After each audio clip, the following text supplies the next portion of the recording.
Hello and welcome to this week's edition of the Herald podcast, normally recorded in our studio at the Bishopbriggs Media Centre, currently recorded from our volunteers' homes. To keep in touch with us, use our social media platforms, Facebook, Instagram and Twitter, which are all at Q and Review. That's CUEANDREVIEW, or get in touch via information@qandreview.com. That's information@CUEANDREVIEW.com. Please like and share our podcasts and give us any constructive feedback.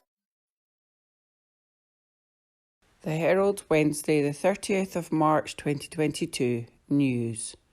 Scottish ambulance queues wasted 8,000 hours waiting to transfer patients. This article is by Caroline Wilson. Ambulance crews wasted almost 8,000 hours in 1 month waiting to transfer patients to hospitals and reducing their ability to respond to other emergencies, data shows. Official documents seen by the Herald show that A&E patient turnaround delays led to 7,897 lost hours in February amid a deepening crisis in emergency care. The figure is the total amount of time, over 30 minutes, that it took for crews to transfer patients after arriving at hospitals. The Scottish Ambulance Service, SAS, said that as well as reducing the ability to respond to emergencies, dispatching paramedics from hospitals rather than tactical deployment points increases the time taken to reach seriously ill patients. Scottish Conservative Shadow Health Secretary Dr Sandesh Gulan, MSP, said the terrifying statistics pointed to access blockages at the sharp end of the NHS that tragically will only increase the spiralling number of avoidable deaths. A paramedic source said 8 ambulances queued for 6 hours outside Glasgow's Queen Elizabeth University Hospital last Wednesday night. It comes after the Royal College of Emergency Medicine, RCEM, in Scotland warned that the country is facing biggest patient safety crisis in emergency care for a generation. For the first time on record, more than 1,000 patients spent over 12 hours in the A&E departments last week, and 1 in 10 were delayed by 8 hours or more. The RCEM estimates there has been 240 avoidable deaths since the start of the year due to delays. The SAS said ambulance turnaround times have been compounded by strict infection prevention and control measures that hospitals have had to put in place due to COVID. Pressure on beds is being driven by soaring rates of the virus, which is resulting in high numbers of COVID-positive patients being admitted to hospital who must be isolated, along with staff shortages due to the infection and outbreaks in care homes exacerbating delayed discharge. Health Secretary Humza Yousaf said that the Chief Nursing Officer is reviewing national infection control guidance with a view to easing current restrictions to try to reduce bed pressures on hospitals. More than 98% of ambulance crews' lost time was spent at hospitals in 6 Scottish health boards. The longest waits were in Greater Glasgow and Clyde, 2,830 hours, followed by Ayrshire and Arran, 1,420, and Grampian, 1,262. Crews lost 1,213 hours at Lanarkshire hospitals, 749 in Lothian, and 331 in Fife. Pauline Howie, Chief Executive of the SAS, writes, "The situation remains particularly challenging in some hospital sites, affecting ambulance response times, ambulance availability, staff rest periods and shift overruns. An increase in median turnaround translates to reduced availability of ambulances to respond to other patients who have made emergency calls. In addition to more time being spent at hospital, tasking crews from hospital rather than tactical deployment points can also negatively impact on the time taken to reach patients." Scottish Labour's health spokesperson Jackie Bailey added, After 15 years of the SNP running our NHS, this is the shocking position Scottish healthcare has been left in. Patients are stuck waiting in ambulances queued outside hospitals in pain and needing treatment, while NHS staff are run off their feet in trying to properly care for patients in a system that is clearly not working. Between February 2020 and February 2022, the average turnaround time increased by almost 8 minutes. Scottish Conservative Shadow Health Secretary Dr Sandesh Gulan, MSP, said these are terrifying statistics that point to a vicious cycle of access blockages at the sharp end of the NHS that tragically will only increase the spiralling number of avoidable deaths. Excessive ambulance waiting times and increasing A&E waiting times are not new problems in our NHS, and the common factor in both is staff shortages. The buck for that stops with the Health Secretary and the SNP government due to their poor workforce planning across Scotland's health service. The Royal College of Emergency Medicine, RCEM, could not be more stark in spelling out what this means.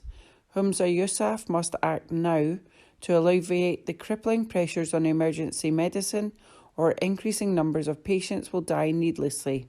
The SAS said it was meeting with managers at the most challenging hospital sites once or twice a week. In addition, the service has deployed 22 hospital liaison workers to emergency sites to try to speed up turnover times. Humza Yousaf said staff absences and a growing number of acutely unwell patients resulting in longer stays was also having an impact on A&E services. The Herald has contacted the Scottish Government and SAS for comment. This article is by Caroline Wilson. Reported from the Herald on the 30th of March 2022. From the sports section, Aaron Ramsey fitness latest as Wales provide update on Rangers midfielder ahead of Celtic showdown by Aidan Smith. Rangers midfielder Aaron Ramsey has been given the all-clear to face Celtic this Sunday. The on-loan Juventus man has returned to Ibrox with full fitness ahead of this weekend's Old Firm showdown. Ramsey was omitted from Wales's matchday squad against the Czech Republic after struggling towards the end of his country's World Cup playoff semi-final win over Austria last Thursday. But Wales manager Robert Page, speaking after his side's 1-1 friendly draw on Tuesday, said Ramsey's omission was a precaution and he expects the 31-year-old midfielder to feature in the Old Firm derby at Ibrox. Page said there was no injury, it was a no-brainer. What we have to do now is show respect to the clubs as well. We've got their players and Aaron is 30 plus years old now. I made that decision not to have him in the 23. We didn't need to risk Aaron. Let him go back to his club with full fitness and playing a wonderful game, the Old Firm derby on Sunday. I made that decision not to have him in the 23. Knowing then it's less risk of him getting injured or picking anything else up, so we can protect him a little bit for June. We're in the final now, the job was done, the most important game was against Austria on Thursday. Ramsey has yet to play a full game for Rangers since joining from Juventus on loan in January, but he did manage 84 minutes in their most recent Premiership clash when he scored in a 2-1 win at Dundee on March 20th. Second place Rangers head into the Old Firm derby 3 points behind their Glasgow rivals. That article was by Aidan Smith. Reported from the Herald on the 30th of March 2022. From the sports section, SFA to investigate Quintongo's claim of racism at Airdrie by David Irvin. The Scottish Football Association is to investigate Rico Quintongo's claims of racism at Airdrieonians. The 22-year-old is reportedly making a racial discrimination claim against the Lanarkshire outfit and the director. Quintongo alleged that he was racially abused by one of the club's supporters during a match against Queen's Park at Firhill last September. Airdrieonians completed an investigation before dropping the case due to insufficient evidence. Reports claim Quintongo, currently playing for Peterhead, experienced racial harassment and victimisation following the alleged incident. An employment tribunal is now looking at the case. An SFA statement read, the Scottish FA has initiated an investigation into race discrimination claims made by Rico Quintongo against his former club, Airdrieonians FC. We are aware that an employment tribunal claim has been raised by the player, supported by PFA Scotland and the Equality and Human Rights Commission, and await the outcome of that tribunal. The Scottish FA condemns all forms of racist and discriminatory behaviour. Indeed, our equality vision states everybody should have the opportunity to participate in football to all levels and that no individual should be discriminated against. Our Airdrieonians refute Quintongo's claims, and a statement on their official website reads, Airdrieonians Football Club abhors all forms of discrimination, take a zero-tolerance approach to racism. Airdrieonians conducted its own investigation and found there was insufficient evidence to sustain the complaint made from a supporter. Airdrieonians also reported all matters to Police Scotland, who Airdrieonians understand investigated and no criminal prosecution resulted. Claims have been made to the Employment Tribunal by Mr. Quintongo. These claims are denied in the entirety. No further comment will be made out of respect for those ongoing legal proceedings. Margaret Gribben, solicitor at Bridge Employment Solicitors representing Quintongo, is quoted on several media outlets saying, Rico is strongly committed to pursuing this legal claim in an effort to ensure that no other footballer experiences what he has. He hopes to effect much-needed change by exposing the gap between anti-racism rhetoric and the realities faced daily by footballers subjected to racist abuse and discrimination. He is extremely grateful to PFA Scotland and the Equality and Human Rights Commission for their support. That article was by David Irvin. From the Herald Scotland, Wednesday the 30th of March 2022, from the Voices section, Ian McWhirter, Ferry's fiasco betrays Scotland's culture of mediocrity and industrial defeatism, by Ian McWhirter, columnist. As estimates of the public cost of the Ferguson ferries mount faster than the cost of malicious prosecutions by the Crown Office, it seems it would be cheaper now to scrap the projects and start again. But what to do with the Potemkin hulks rusting quietly in the Clyde? I have a suggestion. Finish Glensannox to maintain the Port Glasgow skills base, but turn Hull 802 into a contemporary work of public art, a bit like the Finnieston crane. A rusting testament to political folly and delusion. Something to remind future politicians that wealth has to be created before it can be spent, and that this applies as much to state-owned ventures as to the public sector. The SNP has done more damage to the cause of public ownership than a dozen Boris Johnsons, but I don't intend to repeat here the litany of nationalised basket cases with which it has burdened the taxpayers, Bifab, Prestwick, etc. The case of state ownership for public utilities may be strong elsewhere in Europe, but clearly not in Scotland. Voters are seen through the thin veneer of socialist rhetoric to the reality beneath. No one will trust anything the Scottish Government handles in future. The ferries fiasco is emblematic of a culture of incompetent defeatism and buck passing that is widespread in Scottish public life, but never more damaging than in industrial policy. The unseemly scramble this week by the various Scottish ministers involved in the Ferguson fiasco to duck responsibility speaks volumes. Nothing to do with me, said Nicola Sturgeon, I just work here. Normally, the First Minister blames Westminster for anything that goes wrong, but not this time. The Scottish National Party has no particular economic ideology, though Miss Sturgeon tends to lace her speeches with vaguely socialist rhetoric. Yet the Scottish Government's only concrete policy in recent years, bar the recent underwhelming national growth strategy, has been the Green Freeports Initiative, giving tax breaks to air, rail and sea hubs. This is essentially a Tory policy, initially resisted by Scottish ministers on the grounds that it would institutionalise tax avoidance and undermine workers' rights. Scotland's greatest industrial opportunity remains energy, in particular renewables, but this administration's policy on offshore wind appears to not have one. The Scottish Government reneged on its 2017 promise to set up a Scottish state-owned energy company to harvest the renewable bounty of the North Sea.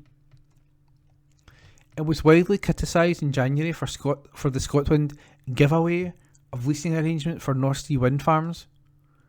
Potentially worth billions, the Scottish Government meekly accepted a one-off payment of £700 million from various corporations, which couldn't believe their luck.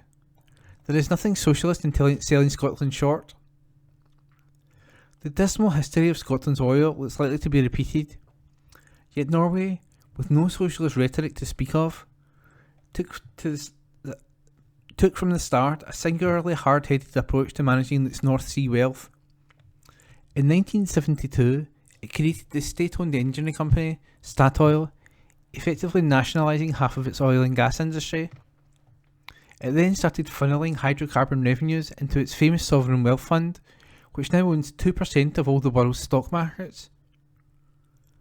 The Scottish Government seems too embarrassed by Scotland's remaining oil and gas to have any policy at all. It seems content to wave farewell to an industry employing 100,000 skilled workers in order to keep it in the ground, even if this means importing oil and gas from Russia. For more than a decade, the SNP has promised that Scotland would instead become the Saudi Arabia of renewables, but the green jobs revolution has been even more delayed than figures and ferries. In 2010, the SNP administration promised 130,000 new jobs in wind, solar and the like by 2020. It delivered 20,000. The number of low carbon and renewable energy jobs is now actually declining, according to the Office for National Statistics. The SNP government blames Westminster for failing to promote Scottish carbon capture and storage technology by sidelining the Acorn project at St Fergus in Aberdeenshire. But this is hardly surprising, since the Scottish Government is in coalition with the Scottish Greens, which insist that capturing CO2 at chimney tops and storing it in exhausted oil wells is just a con by the fossil fuel industry. The Greens are of course opposed to economic growth in principle, which I suppose makes them ideal partners for a do-nothing administration. Part of the problem is the constitutional settlement. Over the last 20 years of Barnett handouts, Scotland has turned into something like a rentier economy. Scottish politicians have turned into managers of a distributional state. Their primary job is not to generate revenues by promoting economic activity, but to allocate resources from Westminster. Their political raison d'etre is therefore to demand money from whoever happens to be in government in London. Every problem is reduced to a lack of funding. More children in poverty than 20 years ago? Tory cuts. Inadequate housing? Tory cuts. Social care scandal? Tory cuts. Economic decline? Don't ask. Yet the reality is that Scotland has, throughout these decades, received substantially more per head in public spending than the rest of the UK. 11% more according to the House of Commons Library. Indeed, the Independent Institute for Fiscal Studies claims that the Scottish Government has £1.30 to spend on public services for every £1 spent in England. Anywhere you calibrate it, Scotland has received tens of billions in additional spending since 2000, despite being one of the wealthier regions of the UK. This can no longer be ignored or wished away by SNP sophistry. At the dawn of the Scottish Parliament, columnists like myself talked of the so-called Barnett squeeze. This was supposed to lead to an equalisation of spending over time between Scotland and the rest of the UK. It never happened. The Scottish premium remains. This economic dependency underpins the culture of mediocrity and denial. Recent history validates the old Tory image of Scotland as a 20-something stay-at-home, constantly demanding more while contributing less. The SNP used to aspire to what it called fiscal autonomy, Scotland raising through taxation the means to fund its various programmes. Perhaps it is time to talk about that again. And that was a column by Ian McWhirter. Our columns are a platform for writers to express their opinions. They do not necessarily represent the views of the Herald. From the Herald Scotland, Thursday the 31st of March 2022, from the news section, Scotland face mask rules. Where do you need to wear masks in Scotland? By Emma Sabliak, digital reporter. Nicola Sturgeon has confirmed the dates when face coverings will no longer be required by law. In her latest update to Holyrood, she confirmed that the laws for most settings will be in place until April 18th. Previously announced dates that would have seen mask use ease to guidance have been pushed back due to a spike in COVID-19 cases driven by subvariant BA2. However, the First Minister stated that there is grounds for optimism that the latest wave of infection has peaked. Here's what you need to know about face coverings. Where do I have to wear a mask? Public transport. Face coverings will remain a legal requirement on public transport across Scotland until April 18th. On that date, the rule will be eased to guidance from the Scottish Government. Shops. The rules on face masks in shops are also set to remain in law until mid-April. Ms Sturgeon said the pushback date comes amid a very high level of infection and pressure on the NHS. She added, "However, we are also mindful that the data may now be indicating a peaking of this wave of infection, which should hopefully become more pronounced over the next couple of weeks. We have, therefore, concluded, subject as always to the state of the pandemic, that the legal requirement to wear face coverings should be replaced with guidance on the following phased basis. Places of worship. From April the 4th, it will no longer be a legal requirement to use face coverings in places of worship. Weddings and funerals. Face coverings will also no longer be legally required during marriage ceremonies or funerals from that date too." The First Minister said, "From next Monday, April the 4th, it will no longer be a legal requirement to wear a face covering in places of worship or while attending a marriage ceremony, a civil partnership registration, or a funeral service or commemorative event. Other indoor spaces. No specific guidance was given in the latest update. However, it is understood all remaining legal restrictions on masks will lift by April the 18th. Currently, by law, anyone aged 12 and over who is not exempt must wear face masks in spaces such as hospitality venues, hair salons, taxis, gyms and banks. This is expected to be converted to guidance in mid-April. Secondary schools. Face coverings will remain obligatory for secondary school pupils and staff in communal spaces after the Easter holiday. A Scottish Government spokesperson said, "Following the Easter break, face coverings will continue to be required in communal areas for staff and secondary school pupils. This is national guidance, and these changes will be applied and implemented across all schools in Scotland."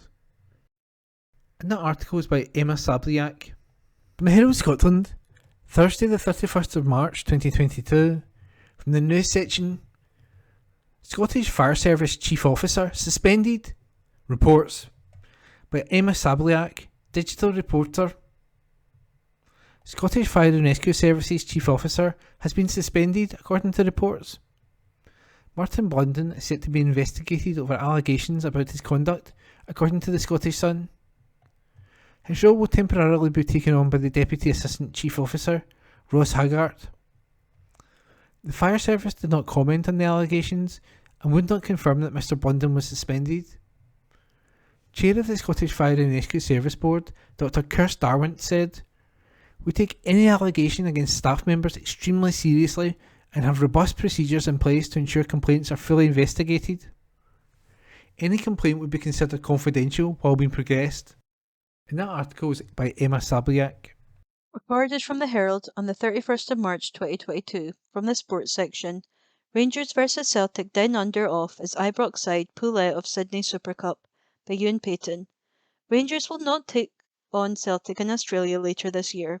The Ibrox club have officially withdrawn from the Sydney Super Cup. The Scottish Giants had initially both agreed to participate in the 4-team tournament, which is scheduled for November during the World Cup. However, Rangers have now pulled out of the event after serious uproar from supporters in recent weeks against the friendly tournament. A club statement reads, "Rangers can confirm the club will not be participating in the Sydney Super Cup in November 2022. After it became clear the tournament organisers were unwilling to fulfil their commitments to Rangers, we have, with immediate effect, terminated the club's agreement with the organisers." Fans of both clubs have been left unhappy by the decision to attempt to stage the Old Firm Derby abroad. It said Rangers had agreed to brand the game the Old Firm, however Celtic managed to change it to the Glasgow Derby. So this was believed to be one of the reasons cited for Rangers' withdrawal. It is also claimed that Celtic's branding of the trip as Ange Postecoglou's homecoming had led to the cancellation of Rangers' participation. It is understood that taking part in the event was set to land Rangers and Celtic roughly £4 million each. Rangers are now said to be looking into alternative options for when the Premiership shuts down for the World Cup later this year. That article was by Ewan Payton. The Herald Scotland, Thursday, 31st of March 2022. Voices, Politics. Sinn Féin. What happens if it becomes the biggest party in Northern Ireland? By Teddy Jameson, Senior Features Writer. And so the campaign for next month's Northern Ireland Assembly election is prefaced by a bomb scare during a speech by the visiting Irish Foreign Affairs Minister at a peace-building event, and has already been marked by the burning of election posters and threats to candidates. Plus ça change, you may say. But actually, this May's election to Stormont may well mark a significant change in this particular corner of the UK, which in turn will prompt questions for the rest of it, and for Ireland too, come to that. Because the polls suggest that Sinn Féin is on course to emerge as the largest party. That would have been unthinkable 20 years ago. Now it looks almost inevitable. Another part of the UK in which the largest party wants to leave it. Not that that means a united Ireland is only a referendum away. That still seems like wishful thinking from those in favour of such an outcome. Even so, if a Sinn Féin First Minister does come to pass, what, you have to wonder, will that do to the unionist psyche? What's the next step up from a siege mentality? Unionism has frankly been its own worst enemy over the last few years. The DUP's strategy around Brexit has been woeful. Signing up to a project that was always going to lead to problems in Northern Ireland around its implementation, undermining Theresa May's attempts to resolve the issue, and then believing Boris Johnson's lies when he told them there would be no border in the Irish Sea. Geoffrey Donaldson's party collapsed Stormont in February over the issue of the protocol, and now look like losing its position as the biggest party in the new Parliament. If that happens, where does that leave it? How can it spin that as an endorsement of its position on the issue? And what happens if, going forward, the protocol remains in play for all the Westminster government's mutterings against it and the DUP's protests? Will the latter pull out of Stormont again, a couple of months down the line? Of course, that requires the DUP to return to Stormont with Michelle O'Neill as First Minister in the first place. And some DUP voices have already suggested that they shouldn't. Northern Ireland remains a divided, marginalised place. Paramilitaries remain a virus in their communities. Last year, riots over the protocol broke out just weeks before the country's centennial. There are no guarantees there won't be more this year. But it is not the same country I left to come to Scotland 40 years ago. Culturally, socially, you could say it is now, to some degree at least, a post-Troubles country. For all the strides forward of the Alliance Party, you cannot say the same when it comes to its politics, however. The question is, what will be the lay of the land after the May the 5th election? How will things change? And if they do, will it be for the better? The odds are long, I suspect. This article was written by Teddy Jameson. From the Herald Scotland, Friday the 1st of April 2022, from the sports section. Braga boss Carlos Carvalhal set for Old Firm spying mission ahead of Rangers Europa League clash. By Christopher Jack, senior Rangers writer. Braga boss Carlos Carvalhal will get a first-hand look at Rangers on Sunday as he takes in the Old Firm clash at Ibrox. The Portuguese is set to jet into Glasgow for the defining Premiership tie with Celtic and cast his eye over Giovanni van Bronckhorst's side ahead of the Europa League clash next week. Braga are in Premier Liga action on Friday night as they host third-place Benfica and look to consolidate their European place in the top flight this term. Carvajal will then turn his attentions to the quarter-final showdown with Rangers as Braga aim to set up a last-four meeting with RB Leipzig or Atlanta. And the former Sheffield Wednesday and Swansea boss will be in the stand to get a closer look at the champions as Van Bronckhorst's side bid to keep their title dreams alive. The visit of Celtic kicks off a huge month for Rangers that will also see them face an Old Firm semi in the Scottish Cup and make the trip to Parkhead on League duty. The coming weeks will determine if the Light Blues are able to continue competing on three fronts as they attempt to write their name in the Ibrox history books. But Braga, who are currently fourth in the league and well off the pace being set by Porto, will face a stiff challenge as Rangers prepare to return to the Stadio Municipal next week. And that article was by Christopher Jack. From the Herald Scotland, Friday the 1st of April 2022, from the sports section. World Cup draw offers possibilities and perspective as Scotland strive for Qatar spot. by Christopher Jack. It could only be us. The name will be in the draw, but the place in the competition has not yet been secured for Scotland. If there is a hard way of doing things, if there is an unusual route to reach the destination, it was almost written in the stars that it would be Scotland who would be in that situation. It is one, of course, that is not of our own making. There should be no quibbles or contention, and if Steve Clarke's side ultimately miss out in Qatar 2022 to Ukraine, then there will be no more fitting recipient of the final World Cup berth. Time will tell whether that matter will be settled on the pitch or on a conference call.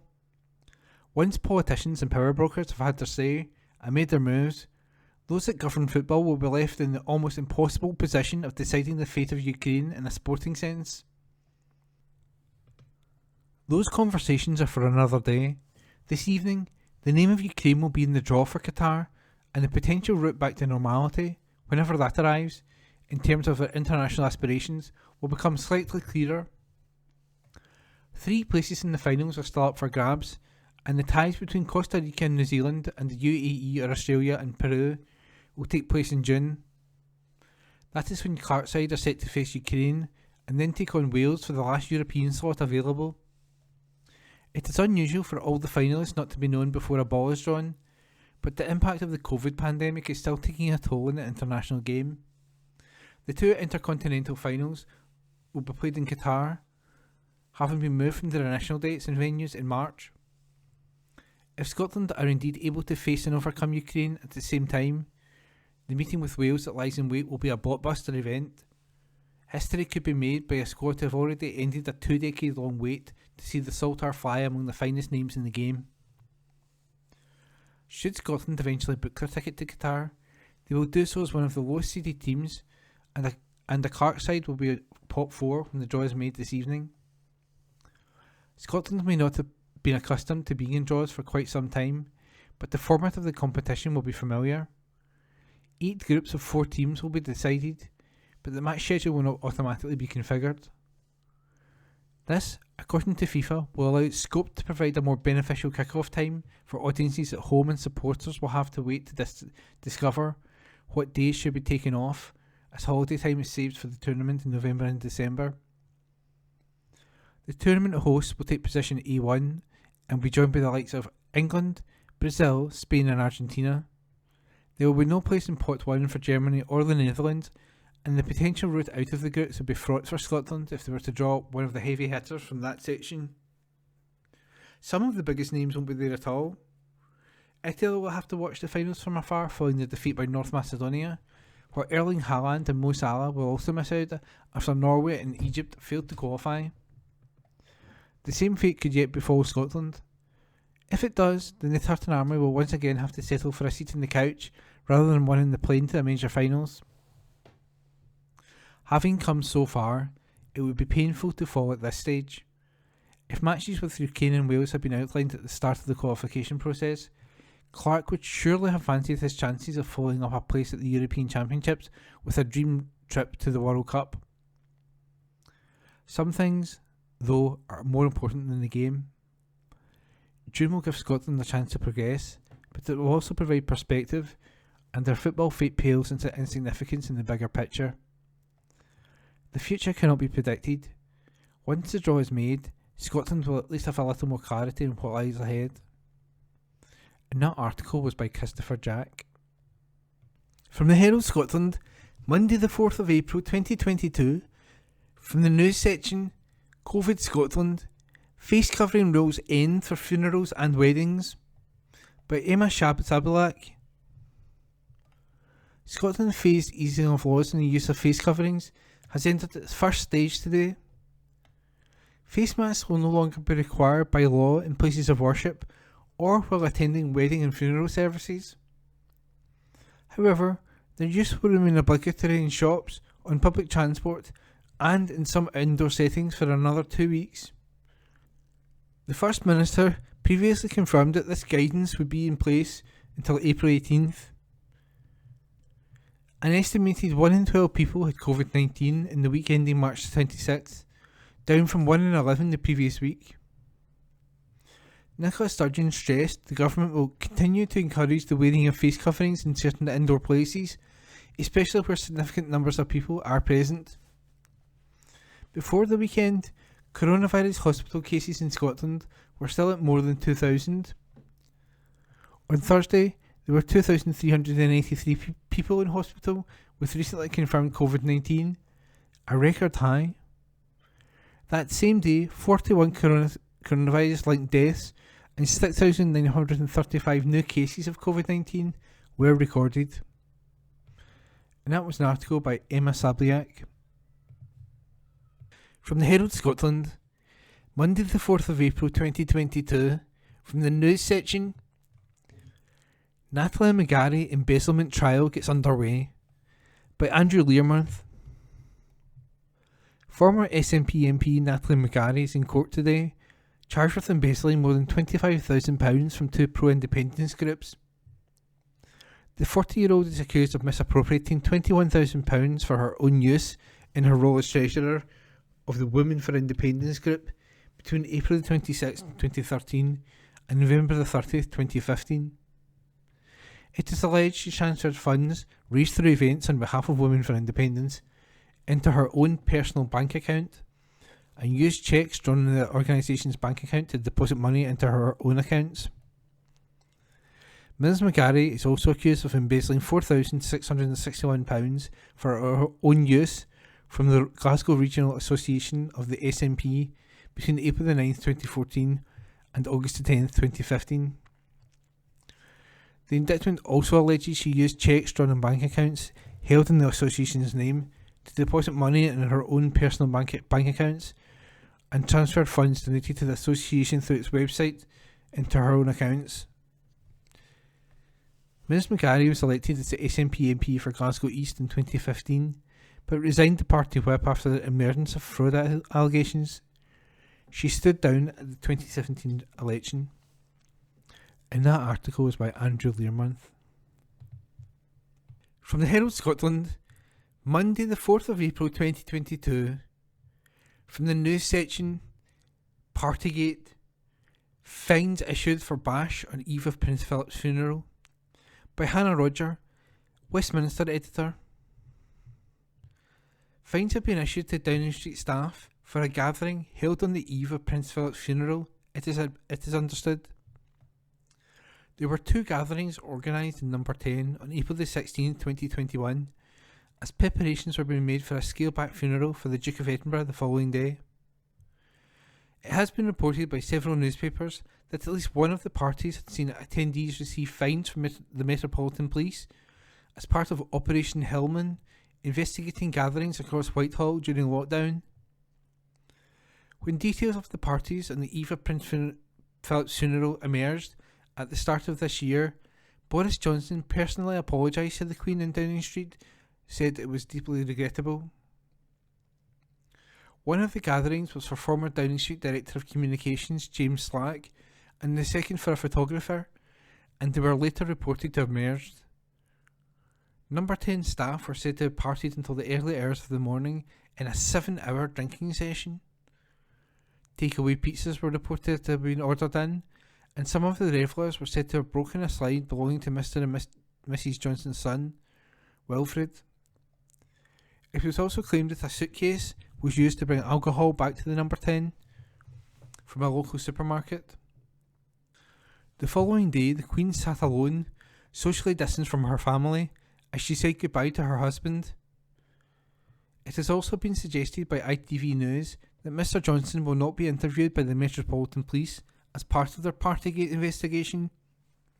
This is because the force is not interviewing those who have received questionnaires as part of the inquiries and could potentially be fined, the broadcaster said. Conservative MP Steve Bryan on Sunday night called for transparency about who had been issued with fines.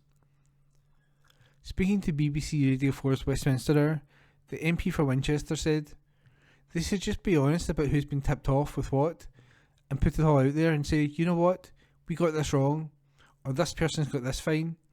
Because these guys in the press, they won't focus on the issues of the local election, they'll scratch around and try to dig up all of this stuff again." Meanwhile, a former Westminster ethics chief is also understood to have received a penalty from Scotland Yard after attending a separate gathering to mark a private secretary's departure. Helen McNamara, who used to be the Deputy Cabinet Secretary, is said to be among the first group of people to have received a fixed penalty notice, according to reports in the Daily Telegraph. It has been reported that Ms McNamara received a £50 fine on Friday in connection with a leaving do held in the Cabinet Office on June 18th, 2020. Ms McNamara was the Director General of Propriety and Ethics in the Cabinet Office from 2018 to 2020. The purpose of the role was to ensure the highest standards of propriety, integrity and governance within government. She was promoted to the post of Deputy Cabinet Secretary in March 2020 and later left government to work for the Premier League. The leaving do in 70 Whitehall on June 18, 2020 was reportedly held for Hannah Young, a former Home Affairs Policy Advisor who was taking up the post of Deputy Consul General in New York. There were said to be about 20 people present, with alcohol consumed. It was reported that advertisers and civil servants gathered after work for two separate events on April 16, 2021, as the country was in mourning after the death of the Duke of Edinburgh.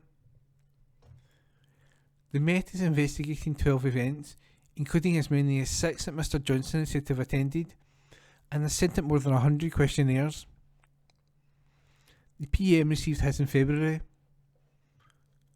ITV said the only officials being interviewed are witnesses, whose role is to help the police interpret questionnaires submitted by other people. The Met are not interviewing those who received questionnaires and are in the frame to be fined, it said. Number 10 has so far only promised to confirm if Mr Johnson or Cabinet Secretary Simon Case are given an FPN. The PM is not said to have attended either the June 18th, 2020 gathering or the events on April 16th, 2021. The Met declined to comment. The Cabinet Office also said it had nothing to add, beyond pointing to a statement from Scotland Yard issued earlier this week. And that piece was by Hannah Roger. From the Herald Scotland, Monday the 4th of April 2022, from the news section, SNP suspend activist over Blair McDougall death fantasy, by Andrew Learmonth. The SNP has suspended an activist who said former Better Together campaign director Blair McDougall should be swinging from a lamppost. The tweet from Mark Fagan to the ex-Labour strategist read, "Tell us again the benefits of voting no. Lying red Tory. You actually boast about this? You should be swinging from a lamppost." Mr McDougall shared the tweet with his followers, writing, "Wake up to another SNP member talking about executing me. He says he's in the same seat as two SNP politicians who follow me. I don't expect to lift a finger. No SNP member ever has. Any of the other times I've shared SNP members posting fantasies about this. Just another day." The comment was condemned by Scottish Lib Dem leader Alex Cole-Hamilton. He tweeted, "Too much hate in Scottish politics. At a time we are witness to widespread political murder on European soil for the first time this century, this is utterly grim." Tory MSP Finlay Carson said, "There is a saying about not having to be disagreeable to disagree, but this takes matters to a whole new level. Utterly unacceptable." Labour MP Chris Bryant said, "This is appalling. Nobody should have to put up with this and the police should investigate." When asked about the comment, an SNP spokesperson said, "The individual has had their membership suspended. There is no place in politics for abuse, threats or violence, be that online or offline. Attitudes like this are not welcome in the SNP." Mr McDougall said the SNP needed to do more. He told the Herald, "Reluctantly suspending one member, and only when the media get involved, isn't enough. We need to see SNP politicians on the record speaking out against their own members who fantasise about executing their opponents, label them as traitors, and fill the social media profiles with hatred." Mr Fegan's remark came as Ian Blackford, the SNP Westminster leader, called for a new push to tackle the toxic culture of keyboard warriors on social media. Speaking to the Sunday Times, he said, "It is not long since the tragic death of David Amos and Joe Cox, and there is hardly a day goes past without threats of violence against politicians and intolerance at scale against others in the political space. People need to be allowed to do their jobs. And that article was by Andrew Learmonth. From the Herald Scotland, Sunday the 3rd of April 2022, from the sports section, Alan Stubbs and Rangers' short-lived reign barb after Celtic derby win, by sports writer Ewan Payton. Former Celtic ace Alan Stubbs insists Rangers' reign as Scottish champions will soon be over. The ex-Hoops defender was clearly delighted as his old side delivered a body blow to Giovanni Van Bronckhorst's men this afternoon. Celtic emerged 2-1 winners at Ibrox thanks to goals from Tom Rogic and Cameron Carter-Vickers. The win has fired Celtic 6 points in front of their arch city rivals, with just 6 league matches remaining. And, while Rangers romped to the title last term under Stephen Gerrard, Stubbs is taking a cheeky swipe at the Light Blues and their short reign as champion of Scotland. Stubbs tweeted, "Celtic great defensive performance today, and very resilient. Title wrapped up now. The reign of Rangers was very short-lived, but Celtic have showed what champions do." And that article is by Ewan Payton. From the Herald Scotland, Sunday the 3rd of April 2022, from the sports section, Alan McCoist and Andy Walker slam Rangers fans for throwing broken glass on pitch, by sports writer Ewan Payton. Alan McCoist and Andy Walker slammed the fans who threw broken glass bottles onto the field during Celtic's win over Rangers at Ibrox today. Before the restart at half-time, Joe Hart raised concerns with referee Willie Collum about the glass, which was visible to the Sky Sports cameras on the grass. This resulted in the second half being delayed by approximately 5 minutes, and the former Old Firm pair, commenting on the game, slammed those responsible for such reckless behaviour. Walker said on Sky Sports, "That is absolutely outrageous to see broken bottles in the field of play which can affect the referee, the players, anyone that it's aimed at. It's outrageous. It's one thing to demonstrate, as we saw a couple of weeks ago, to protest using tennis balls, toilet paper, and we'd even get issues with that. But broken bottles? It beggars belief. You're trying to sell this game everywhere, our showpiece occasion? These are shameful scenes. Shameful that anyone would choose to throw anything onto the pitch, never mind a broken bottle." Rangers icon Ali McCoist added, "That, embarrassing, is exactly what it is. You keep thinking nothing will ever surprise you anymore, but dear me, honestly, absolute gross stupidity." And that article was by Ewan Payton. From the Herald Scotland, Sunday the 3rd of April 2022, from the sports section, defiant Rangers manager Giovanni Van Bronckhorst insists it's not over yet, despite Celtic defeat at Ibrox, by Matthew Lindsay, chief football writer. Giovanni Van Bronckhorst today refused to accept that Rangers' chances of retaining the Scottish title are over, despite a 2-1 defeat at Celtic at Ibrox, leaving them 6 points adrift of the leaders, with just 6 games remaining. Rangers took an early lead in the cinched Premiership game in Govan this afternoon, when Aaron Ramsey fired past Joe Hart in just the 3rd minute, following good work by Calvin Bassey and Ryan Kent down the left wing. However, the defending champions, who were 6 points clear when play resumed after the winter break in January, conceded goals to Tom Rogic and Cameron Carter-Vickers later in the first half, and were unable to level in the second. Van Bronckhorst conceded Rangers' hopes of finishing first in the top flight had been dealt a blow by the painful reverse, but the Dutch coach vowed that his men would keep on fighting until the end of the league season. "Well, losing today against Celtic made it more difficult for us," he said. "That is obvious. It is not over yet, but of course the loss we had today makes it more difficult to be champion. If you play against your direct opponent for the race and you lose, you always make it more difficult. We need to keep on going. The emotions in football are highs and lows. Any football player will feel that, the days when you're very disappointed in the result. But there is still a lot to play for. Take this loss and disappointment, recover and be ready on Thursday for Braga in the first leg of the Europa League quarter-final doubleheader in Portugal. It's another big game and we have to prepare well." Van Bronckhorst confessed he was disappointed the start of the second half was delayed for several minutes because ground staff had to clear the pieces of a broken bottle which had been thrown into the Celtic penalty box. "Of course, it's not what you want," he said. "You go out of the locker room and are preparing well for the second half. You want to go. Then you have to wait a couple of minutes. It's never good that, due to situations, the game has to be stopped. I don't think it's a good thing. Safety is first, and I understand why we have to wait for the pitch to be playable for both teams." And that article was by Matthew Lindsay. Herald Scotland recorded on Wednesday, 6th of April 2022. Arts and Entertainments. Books, 5 new novels to read this week by Herald Magazine. Fiction. The Slow Worms Song, Andrew Miller, Sceptre, £18.99, ebook, £9.99. Stephen, an ex-soldier and recovering alcoholic, has just found a daughter he never knew, but fears losing her when he is summoned to an inquiry about his involvement in an incident during the Troubles in Ireland. Unable to face telling her, he writes to her. The result is partly a love letter. For her, for his life, at the time she was born, for the country, for life itself, and part confession of his own role in something he struggles to forgive himself for. Andrew Miller's gentle, beautifully crafted sentences belie the often brutal truths behind the narrative. Memories of lost colleagues and Stephen's own childhood sit alongside a darker past.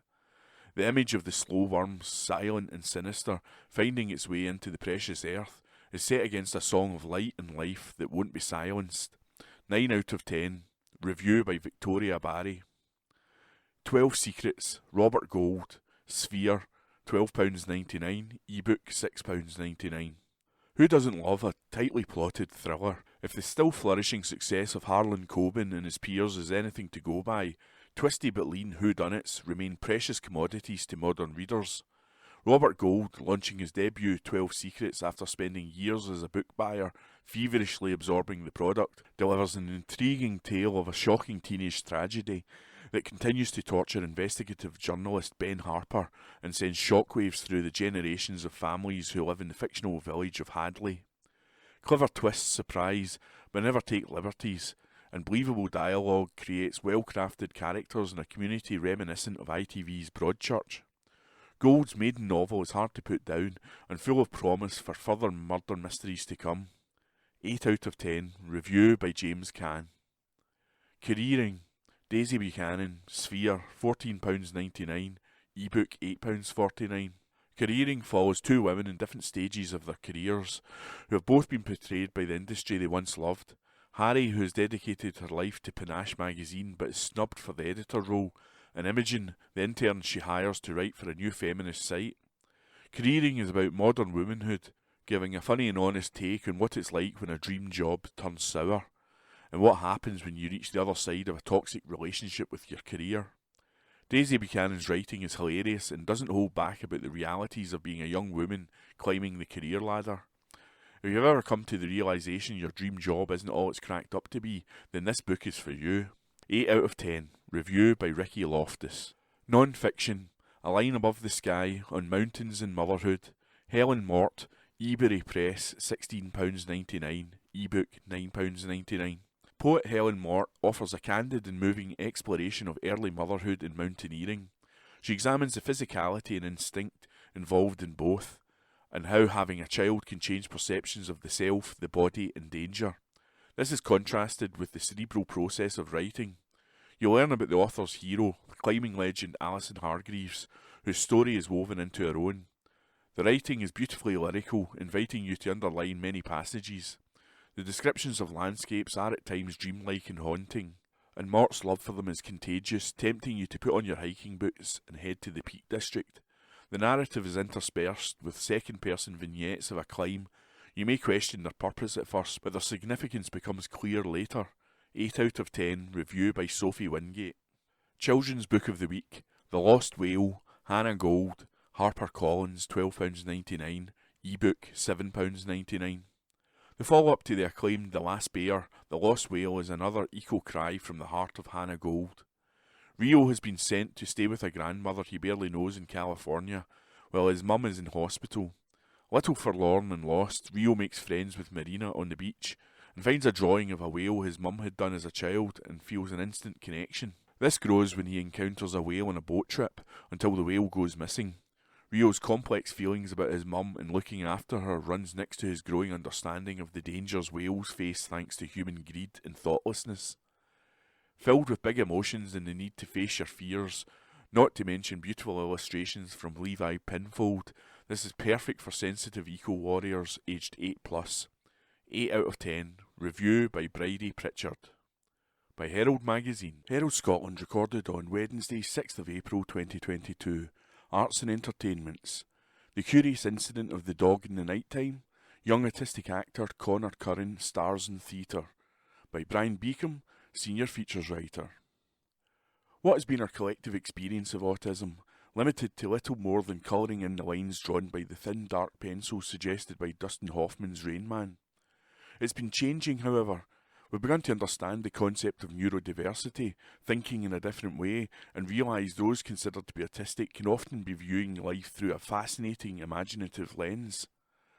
But could we have imagined a young autistic Scot not only going on to become a professional actor, but landing 2 major roles, almost as he walked out of the gates of drama college? Connor Curran, who grew up in the North Glasgow suburb of Lenzie, has proved all bets are off when it comes to assessing the potential of the neurodiverse. Not only has he been appearing in major CBBC drama Dodger alongside Christopher Eccleston, but the young actor is also currently touring the UK in The Curious Incident of the Dog in the Nighttime. The staged play sees Curran cast as Christopher Boone, a 15-year-old who finds a dead dog in his garden and sets off to investigate. We go on a journey inside this young man's head, a head fixated by numbers, angles, captured by lights, always working out possibilities, yet the journey of just a few streets takes him far from his comfort zone. Based in the best-selling novel by Mark Haddon, Christopher is reckoned to be autistic, brackets, although he's never actually defined as such, close brackets. This minor superhero role is an incredible part to play, but now the National Theatre has made the decision to cast a neurodiverse actor. Does Curran appreciate that 10 years ago this form of positive casting wouldn't have taken place? If I were this age 10 years ago, I probably wouldn't have known this about myself, he admits, speaking from Liverpool where he's appearing. It's a part of myself I would have been yet to discover, and I would guess my life would have gone in a very different direction, or I would have been a very different person in so many ways.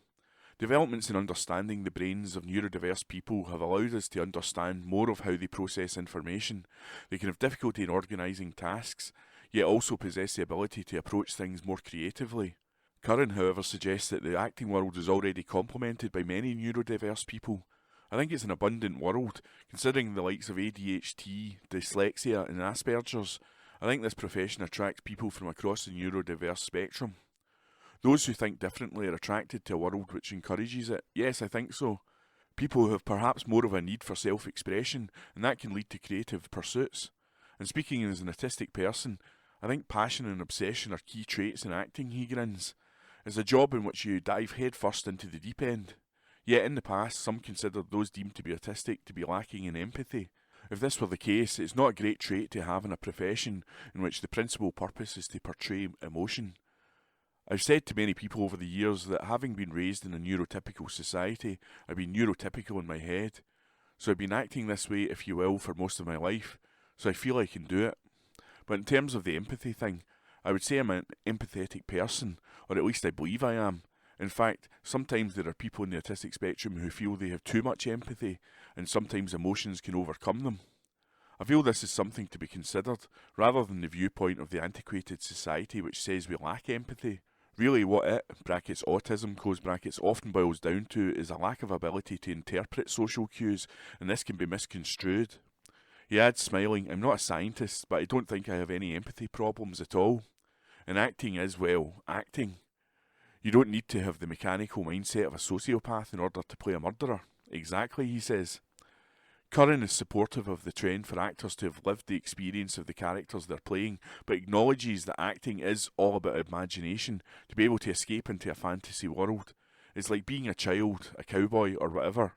But he adds, in the past you would assume this, brackets, acting, close brackets, to be an extrovert's game, and a neurodivergent would be more academic, but not now. Connor Curran wasn't, however, a performing child ready to act from the moment he left the womb. When he walked out of Lenzie Academy aged 16, high school wasn't my forte. With one higher in photography, his future wasn't clear at all. I flirted with acting, did supporting acting work in Waterloo Road, he recalls. Having already taken acting classes at Glasgow Acting Academy to help build confidence, brackets, and done stints working in a shop and a call centre, close brackets, he studied drama at New College in Lanarkshire. He was then accepted by Birmingham Conservatoire. Some people may fancy being an actor, but then you get into the nitty-gritty, and that's when I knew I loved it. But where are we with that neurodiversity nowadays? Should we be having this conversation? Do we over-examine young people these days in terms of their personality traits and differences? Analysing the mind is a great thing, he suggests, but so long as we don't go at it from the angle that we assume there is something wrong with the neurodiverse mind. That's what we've been doing for decades. We've been looking at it as something that is wrong, less than, or defective. And we've got to avoid preconceptions we have of people who are autistic. For example, Christopher is a character who's seen to be very good at maths, and I'm not at all, he laughs. I'm not playing myself. Curran was diagnosed aged 7. Did this discovery help make life a little easier? I suppose it did, because you learn more of yourself when you're young. Were his traits of autism easily discernible? I don't want to go too much into my childhood, but there were obsessive repetitive behaviours, attachment to certain objects. Those were the main signs. Thankfully, public figures such as Melanie Sykes, who was diagnosed recently with autism, helped push the stigma down. Yes, there will come a time when it won't be seen as a criticism. Some communities, sadly, still view autism as being defective, something that has to be cured rather than being celebrated. What's extremely likely is that Conor Curran will become a role model for the autistic community, and he's spoken to groups of young people who are neurodiverse, keen to put something back. For the moment, however, his ambitions are closer to home. It will be so great to go back to Glasgow to have my grandparents come and see me in the theatre. They haven't been able to see me perform since COVID arrived. He adds, and I get to sleep in my old bed.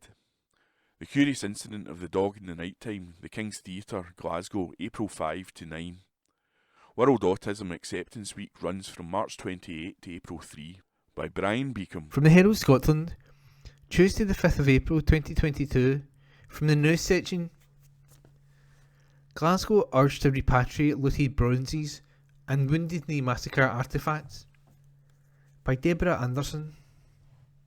It is more than 20 years since the Sacred Lakota Ghost Dance shirt was returned to the descendants of the community of its origin. While initial attempts to have the shirt, thought to have been worn at the Battle of Wounded Knee in 1890, when 250 Lakota Sioux men, women and children were massacred by the United States 7th Cavalry, repatriated, were refused. Glasgow City Council agreed that it should be given back, and it was returned in 2000.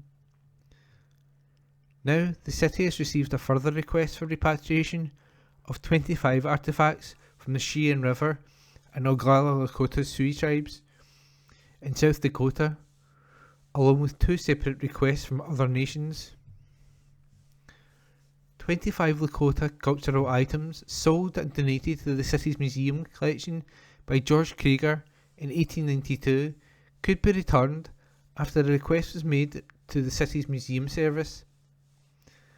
And the request has been made for the return of 17 Benin bronzes to Nigeria, some of which are currently on display in Glasgow's Kelvin Grove Art Gallery and Museum from National Commission of Museums and Monuments in Nigeria, while High Commission of India made requests for the return of 6 or 7 architectural antiquities from Kanpur, Gwalior and Bihar, and also a 14th century ceremonial sword, tulwar and scabbard.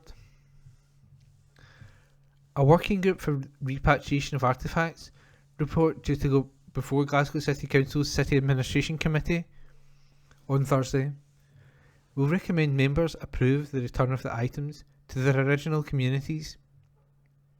Descendants of the late Marcella Lebeau on Cheyenne River and Pine Ridge Reservations, South Dakota, wrote to Glasgow Museums earlier this year requesting the cultural items. The Lebeau family are representing the Cheyenne River Sioux tribe and the original Sioux tribe, and have received guidance and support from the 19th generation keeper of the White Buffalo Calf Pipe, spiritual leader Chief Arvo Looking Horse. The Lakota items in the city's museum collection that belong to the Osage-Sakoin convey the continuity of the ancestors who created items. The Marcella Lebeau family are direct Osage-Sakoin descendants of the Wounded Knee Massacre. Duncan Dornan, head of Museums for Glasgow Life, said, Glasgow has a really positive history in relation to repatriation.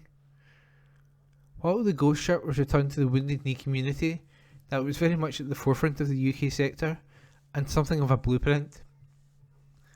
Since then, we have continued to maintain and build relationships internationally, and it is really fundamental to this. Having trust is important to getting a respectful and constructive for all parties. These requests are the results of lengthy discussions, and, while it might be the 3 requests have come at once, it is coincidental and follows long periods of discussions. It is important that people know about the history of these objects, and we have to be open and transparent about how they arrived in the city. With Wounded Knee, these objects continue to be of spiritual and emotional significance, and the return of them remains enormously important. The return is a way of Glasgow cementing the very positive and constructive relationships with communities around the world. Morally, it is the right thing to do. Of the 25 objects requested, some were taken from the Wounded Knee Massacre site following the battle in December 1990. Some were personal items belonging to named ancestors, and the remainder are ceremonial items, all of which represent the belief, history and values of the Osseti Sakowin. In 1892, Kelvingrove Museum obtained a collection of Indian relics from Krieger, interpreter for the Lakota performers at the Buffalo Bill Wild West Show in Denison. In the case of the bronze, the requested objects were taken from ancestral altars at the Royal Court of Benin during the British Punitive Expedition of 1897. GCC's museums subsequently acquired them from various sources in Britain as gifts, bequests and from auction houses. It is estimated it could cost in the region of £30,000 and a further £30,000 to £40,000 for the Lakota Sioux artefacts to be returned. 6 of the artefacts were stolen by the donors from Hindu temples and shrines in different states in India during the 19th century, while the 7th was illegally purchased as the result of theft from the owner, sold and smuggled out of India. All 7 items were subsequently gifted to the city's museum collection. As well as the repatriation of artefacts, 8 half-hull shipbuilders design models, gifted to Glasgow by Alexander Hall & Co. of Aberdeen in 1881, are set to be transferred to Aberdeen Art Gallery Museum. They were part of the 1881 Naval and Maritime Exhibition in Glasgow, but haven't been displayed in the city in the last 10 years. The Aberdeen Museum has offered a 19th century display model of a Clyde-built Scotia as a transfer. As ship's bell and honours panel from the HMS Glasgow, gifted by the Royal Navy in 2005, are expected to be returned, the Type 2 destroyer, built by Swan Hunter on the Tyne in the 1970s, was decommissioned in 2005. The items were gifted to the city chambers, but are currently in storage. A new HMS Glasgow, a Type 26 frigate, will be commissioned in 2026, and the Royal Navy has asked if the Bell and Honours Board could be used on the vessel. And that article was by Deborah Anderson. Forwarded from the Herald on the 5th of April 2022, from the sports section, Alfredo Morelos to miss rest of the season as Rangers are dealt a huge injury blow, by Ewan Payton. Rangers star Alfredo Morelos has been ruled out of the rest of the season. The Colombian striker will be a huge loss to the Ibrox club as they compete on the domestic and European front in the season run-in. Rangers have this evening confirmed that Morelos sustained the injury whilst on international duty with Colombia. The striker has since undergone surgery to his thigh as he starts his rehabilitation process. A club statement reads, following an injury sustained whilst on international duty with Colombia, Alfredo Morelos has undergone surgery to this thigh. Our medical team are pleased with the outcome of the operation and his rehabilitation program is underway. He will return to training with the first team squad during pre-season. We wish him well during his rehabilitation. Morelos will now miss Rangers' Europa League quarter-final tie against Braga, as well as the Scottish Cup semi-finals versus Celtic next week. There are, of course, 6 league games remaining too. While not mathematically impossible, the title looks likely to be heading back to Celtic. Morelos missed Sunday's Old Firm derby against Celtic on Sunday. He was spotted at Glasgow Airport with crutches as he travelled to London to see a consultant about his injury. That article was by Ewan Payton. Recorded from the Herald on the 5th of April 2022, from the sports section. Tiger Woods confirms he plans to play at 86th Masters this week, by Nick Roger. That well-worn Augusta cliché states that the Masters doesn't begin until the back nine on Sunday. Well, we can forget about that old chestnut. The 86th edition of this golfing rite of spring began at the back of 11 a.m. Georgia time yesterday, when Tiger Woods confirmed that he plans on playing in the tournament that he has won 5 times. 14 months on from the frightful car crash that left him with savage, crippling injuries, Woods made this kind of seismic declaration that was on par with the big fellows upstairs bawling, "Let there be light." "As of right now, I feel I'm going to play," Woods said in an eagerly anticipated press conference, which really should have featured the epic flourish of the 20th century Fox fanfare as a soundtrack to affairs.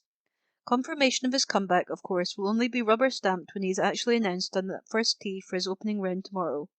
The 46-year-old still has a further 9 holes of practice to negotiate today before assessing the physical rigours and impacts of the continued exertions on his vulnerable frame. The Augusta high-yield Yins must be tempted to wrap him in an officially branded Masters protective sheet for 24 hours and carry him to the first tee on a sedan chair. All being well, though, Woods is set to launch an extraordinary comeback over a course he knows like the back of his both hands. He may not have played a tour event since the Masters in 2020, but Woods's knowledge of this particular parish is as intricate as an Ordnance Survey map. With the unwavering bullishness of a true winner, the 15 times major didn't set himself modest, just happy to be here targets either. Asked if he thinks he can win this week, Woods, with a glint in his eyes, replied, "I do." Anybody else would probably have been laughed out of town. What the competitive, never-say-die sporting mind still feels it can do, and what the body will let him do, remains to be seen. Woods is well aware of that, and the effort he has put in during a long, ongoing process of determined, defiant rehabilitation continues to be exhausting. "That's the hard part," he said. "We push it and try to recover the best we possibly can that night, and see how it is the next morning. Then we go through the whole process again. You warm it up, then you warm it back down, or test it out, and then you've got to cool it back down. Then you've got to do that day in and day out. It gets agonizing and teasing. The simple things that I would normally just go and do now take a couple of hours here and a couple of hours there to prep and then wind down. I can hit it just fine. I don't have any qualms about what I can do physically from a golf standpoint. Walking is the hard part.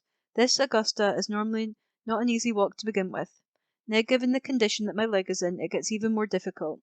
72 holes is a long road, and it's going to be a tough challenge, a major marathon. It's a challenge that I'm up for." He certainly will be. This will be, touch wood, his 24th Masters appearance as both an amateur and professional. Woods will bring the experience, the energy, the X-factor, and the excitement. Can he bring the endurance, though? Whatever unravels over the next few days, Woods knows he is fortunate to have been afforded another sporting chance. "I never left that hospital bed even to see my living room for 3 months." He reflected of that period of initial recovery after a crash that almost cost him his right leg and a lot more. "That was a tough road. I got out of a wheelchair or crutches, but still had more surgeries ahead of me. To say then that I was going to be here playing and talking to you guys, the press again, it would have been very unlikely. But I don't show up to an event unless I think I can win, so that's the attitude I've had. There will be a day when it won't happen, and I'll know when that is." Having announced to the world that he would make a game-time decision on his fitness the other day, it now appears to be game on. That article was by Nick Roger. Herald Scotland, on Tuesday the 5th of April. Opinion: Politicians should feel the shame and stigma of poverty. A column written by Katrina Stewart. For many years I shared a bedroom with my mum. It was a council flat and had 2 bedrooms, but my bedroom, the smaller one, was so damp as to be uninhabitable. Really, the flat itself was uninhabitable, and eventually, after 10 years there, we were decanted and the block demolished to be replaced by front and back door houses. When we first moved in, my mum hired a painter and decorator to do the place up. My bedroom had an oblong window that took up nearly the width of the room. When the tradesman peeled the paper off, the wall underneath the window began to crumble. I remember staring for a long time at this curiosity. You could see the grass outside. We had lived in many properties in several countries, but never before had I encountered see-through walls. It was so damp that the wall had been held up by layer upon layer of wallpaper. There were bits of wall in my bedroom that swelled out like blisters, and you could push a finger into the lumpy bulges to hear the loose brick crackle. Other bits of wall were wet, where damp bloomed and speckled.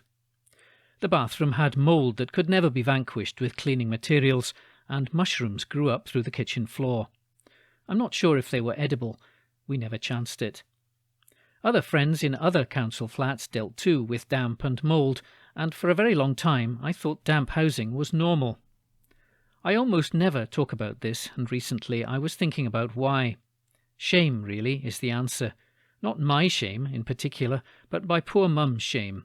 She would be mortified to think that people knew we lived in substandard council housing. There are a great many more details I could give about that flat, but as a compromise I'll only go so far as the mushrooms.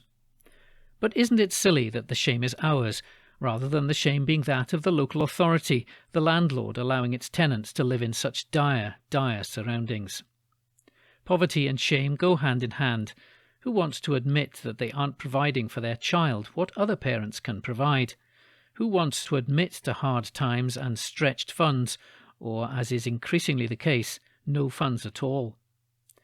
We've come a long way since the tabloid tales of single mums on benefits being scorned for sponging enough free money to afford 10 children and a flat-screen television, but myths of and shame at poverty still cling. Now, though, after a confluence of circumstances, we're seeing a change in how we view people who are struggling. During the pandemic, community volunteers covered over the cracks caused by gaps in the social safety net.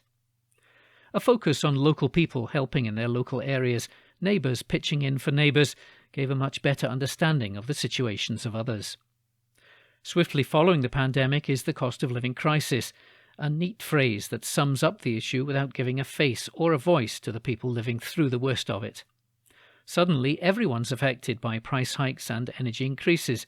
Even from middle-class families with savings and steady work, there is panic talk of cutting back, down, and out. Those who can still make ends meet with a bit of cost-cutting are the lucky ones. We still talk about the choice between heating or eating, but this choice is a fallacy. Standing charges are now so high that people will still be paying massively increased costs for the daily charges, even without running appliances or having the heating on. The choice is more eating or staying connected to the grid, which is factual but far less snappy.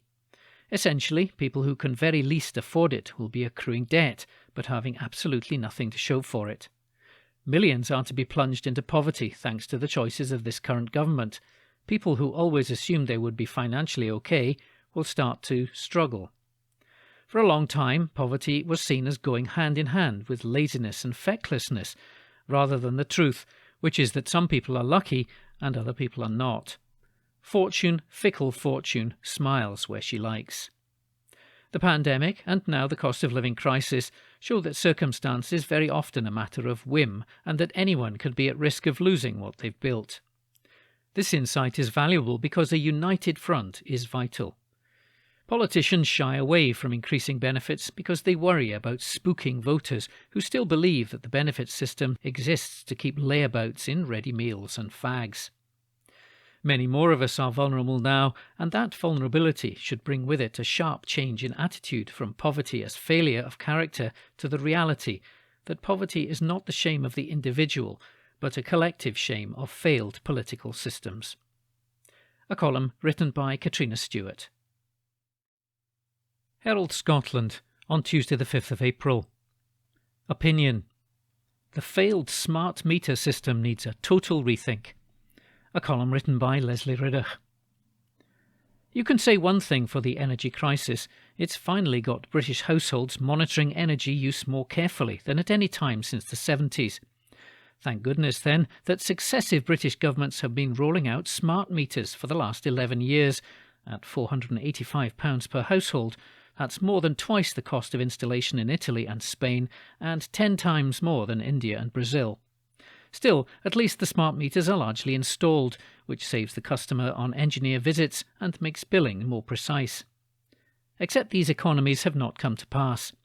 Many smart meters don't work if there's a change in energy supplier, and even if they do, smart meters almost all rely on 2G and 3G signals, which mobile operators are about to shut off. Yet still consumers must cough up a further £2 billion to complete the installation, even though the devices will be obsolete by 2033. Welcome to the smart meter scandal. It's been a fiasco across the whole of Britain and a total scandal in Scotland. The story starts with Margaret Thatcher. We're still living with her poisoned legacy, a chaotic privatised energy market with dozens of suppliers. So when other countries move to install smart meters, able to price energy use more efficiently and deliver accurate bills minus customer readings, a single nationalised or private body was given the job. Not in Britain. In 2006, Chancellor Gordon Brown announced the smart meter revolution would be rolled out via the Tories' privatised energy supply companies. The consumers group Which wanted a single government body to install whole streets at a time and keep costs down. But in 2011, the new Tory Energy Minister, Charles Hendry, authorised private energy companies to install meters on demand from customers, with badgering letters and emails when Ofgem demanded greater take-up. The cost to taxpayers? £11.1 billion. And so, with Labour and the Tories flushing business towards private energy suppliers, the hopeless patchwork of random smart meter installation began. Soon it became clear metered consumers weren't changing energy consumption patterns. Indeed, Mike O'Brien, Gordon Brown's former energy minister, admitted in 2018 that he got rid of his meter because he barely looked at it. Other ex-ministers said the programme had been rushed through because politicians wanted to meet the Paris Accord climate change targets. So far, so bad. But the fiasco had a few extra twists in Scotland. About 500,000 customers living in tenements have storage heating with 2 meters, one for nighttime and the other for daytime use, and no company will take responsibility for replacing them with a single smart meter. Citizens Advice estimates 52.3% of these customers are living in fuel poverty, but they'll bear all the costs of maintaining old-fashioned meter readings, and they'll miss out on new smart deals. In February, Scottish Power, EDF and Octopus Energy, who supply 11 million British households, announced new time-of-use tariffs, where boiling a kettle in the evening costs more than in the morning. How do they know when the kettle boils? Via the smart meter. And if there is no smart meter? Good question. It gets worse. Scottish customers received far fewer second-generation meters and relatively more of the old SMETS 1 meters kitted with 2 and 3G transmitters, which cannot be upgraded. So now that companies like Vodafone are moving to 5G and switching off their lower frequencies, Scotland's million-odd SMETS 1 users will soon discover their new meters must be replaced, and energy users will once again foot the bill for this government or industry mistake. It's hard not to conclude that the rollout of smart meters, £13.5 billion to date to connect 47% of households, has been a near total waste of time and money. Indeed, had GCHQ not intervened in 2016, the rollout could have been a security danger as well, since electricity and gas suppliers intended to install over 53 million smart meters with a single decryption key for communications, so hackers would need access to just one network to cause chaotic power surges across the country. In 2018, the National Audit Office warned that consumers faced paying £500 million more than expected for the smart meter scheme, with no chance that it would meet its deadline. Still, the unstoppable rollout continued. Essentially, on Boris Johnson's watch, since energy is reserved to Westminster, even more cash has been spent on technology the industry knows to be fundamentally flawed, and the cost has been absorbed by consumers, adding to our present sky-high bills. Indeed, faced with long overdue regulation, it's possible most energy suppliers don't actually want to provide energy anymore. Companies which chanced their arms for years, enduring mis-selling scandals aplenty, now face a price cap.